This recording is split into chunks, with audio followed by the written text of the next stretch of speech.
Herbalife has cemented itself in the pantheon of financial playthings today. Carl Icahn revealing that he has a 13% stake in the company a year after David Einhorn, another activist fund manager, questioned the company's financials. Bill Ackman is in the thing. Dan Loeb is in the thing. This really is just every activist investor is piled into this thing. It's almost become a permanent plaything of Wall Street. It's the company no one's heard of. And yet everyone's now heard of. Everyone now, it's like, what is Herbalife? It's unclear, and that's kind of lends itself to people, kind of playing with it, saying in the investment community, it's whatever these guys want to make of it. Whatever you want to right? do. Yeah, I mean, the company, it went private in 2002, went public. The same owners. So it's been the subject of a leveraged buyout. And then the same owners tried to buy it out again a few years later in 2007. Now Carl Icahn's talking about maybe another leveraged buyout. Talking about another buyout, that'd be the third possible buyout. I mean, the interesting thing here is, as you say, it's sort of the company. The accusations mainly laid out by Bill Ackman is that the thing is just a giant pyramid scheme,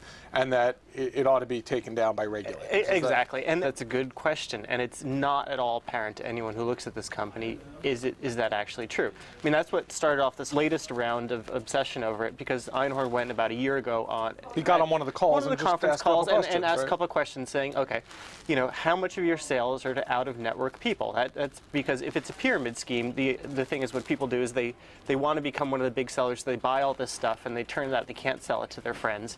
It's all about recruiting other people, and so you buy the stuff and you just. But there are people that are buying it and using it, but they're also within the framework. Yeah, of the... it seems that a lot of people buy it because they want the discounts. And is this illegal for the FTC? It's a gray area, and because it's a gray area, everyone. So the point is that everyone sort of imprints their own narrative on it. So exactly. Bill Ackman can come on and kind of lay out what a disaster and it looks this thing very is. convincing. And then on the other side, and then Carl Icahn, Dan Loeb can come on and say, actually, this is a great story because of X, Y, and Z. Yeah, and if you look at the stock, it's just gone like crazy. It's going up, going down. Everyone's, and it's the same thing. Every couple of days, something else comes out, and no one can agree whether this company. What is Icahn showing up kind of to? Because that's the latest development. What is that? I mean, is now the fourth activist to kind of really weigh in on it. What does that do to the story?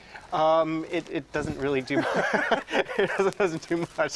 All it shows is that people are still disagreeing over it. And the question is, why is he coming into it? Is he coming into it because he actually thinks this stock is undervalued? Maybe not, because he's the long feud with Bill Ackman, and it's a revenge play. Yeah, it could be a revenge play. And for Bill Ackman, why did Bill Ackman get involved? Well, there's questions. Did he go in late in the year to juice up his returns on the fund?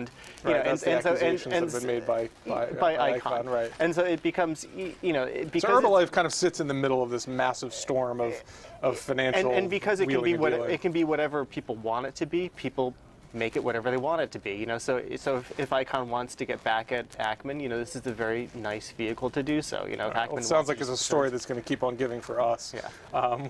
We will be back next week with more Breaking Views.